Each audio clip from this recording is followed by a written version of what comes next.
Hi, the SI meteorologist Paul Dorian here on Tuesday, August 7th.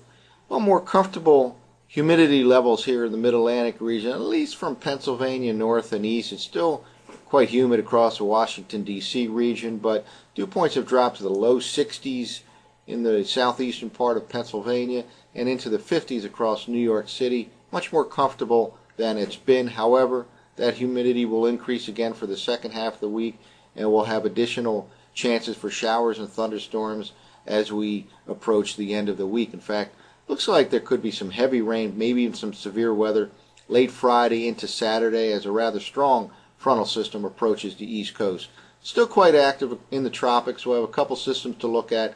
First, using this colorized infrared image from the SSEC Wisconsin website, here we have Ernesto. It's still tropical storm status right now.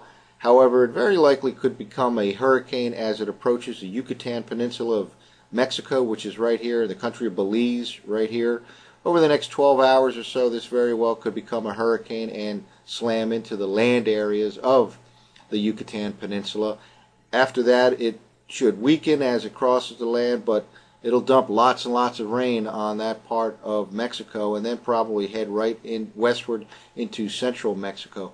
Meanwhile, out over the central Pacific, we still have kind of a puny-looking storm here, but it's still tropical depression status right now. It was Tropical Storm Florence, then it weakened due to some entrainment of dry air, and it's actually starting to strengthen again a little bit here. It's still tropical depression status.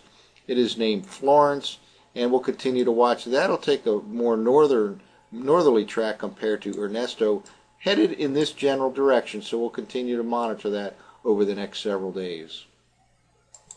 Well, let's get back closer to home. Here's a conventional U.S. surface map, and lots of fronts to deal with here in the eastern half of the country. Here's one front that came through early yesterday morning, and it's kind of stalled now to the south and east of Pennsylvania across Washington, D.C. area. It'll turn around and come back north as a warm front over the next 24 to 36 hours or so. So that humidity that's rather comfortable right now across Pennsylvania, New Jersey, and New York will start to rise again later on tonight, and especially by tomorrow we'll start to notice an increase in humidity values once again, and that in turn will lead to an increasing chance of showers and thunderstorms, though they will be scattered for the next couple of days, Wednesday and Thursday. By later Friday into Saturday, it could be a much more organized pattern of thunderstorms and maybe even some severe weather with some heavy rain mixed in as this strong cool front slowly works its way towards the East Coast. Meanwhile, lots of hot weather out here in the interior west, even all the way to California. Coastal region of California should be rather comfortable, but just inland it'll get quite hot over the next couple of days with temperatures in the 90s just inland from the coast here, and lots of 100-degree readings here in the interior west over the next couple of days.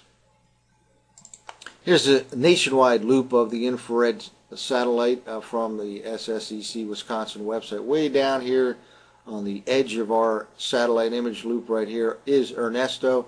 It's starting to strengthen again a little bit. Again, it might very well become a hurricane over the next 12 hours right before making landfall in Belize or the Yucatan Peninsula part of Mexico, on its way across there and most likely into central Mexico. Lots of high clouds here streaming northeast in the Mid-Atlantic region. It looks like these high clouds will limit sunshine, certainly during the morning hours from D.C. up through Baltimore, Philadelphia, and New York.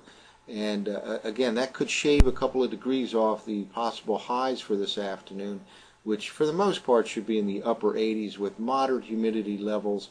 But again, lots of high clouds not going away anytime soon. It looks like most of the morning will feature these high clouds from D.C. all the way up through New York City. Lots of clear skies, meanwhile, out in the heartland. Occasional patches of showers and thunderstorms, but quite hot out here in the interior west.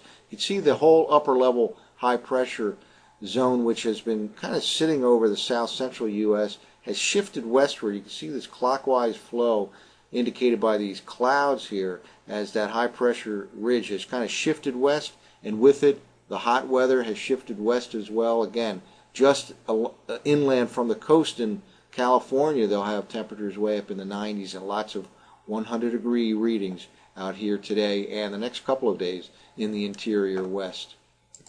Well, let's take a look at some computer forecast maps. This is from last night's GFS Global Forecast System 0Z run. This is for tomorrow afternoon, Wednesday afternoon. And notice, and we'll take a look at Thursday and Friday as well, but really the eastern half of the country will be socked in with some threatening showers and thunderstorms. Most of the time will be rain-free, but there certainly can be a shower or thunderstorm pretty much anywhere in the east, starting later on Wednesday, right through Thursday, and then a more organized system later Friday into Saturday. But again, for tomorrow afternoon, that frontal system just kind of meandering around right here and causing some shower and thunderstorm activity. Again, most of the day will be rain-free, but the humidity levels will be noticeably higher later on tomorrow. There is strong high pressure here in south central Canada, but it'll take several days for that to have a significant influence here in the east. Jumping ahead now to Thursday afternoon from the GFS model. This is the high pressure area. It's still a strong high in south central Canada, slowly edging its way to the south and east, but there's a couple of fronts to go through before we get really influenced by that here in the east. And again, just a corridor of moisture here with the possibility of showers and thunderstorms at any time on Thursday as well.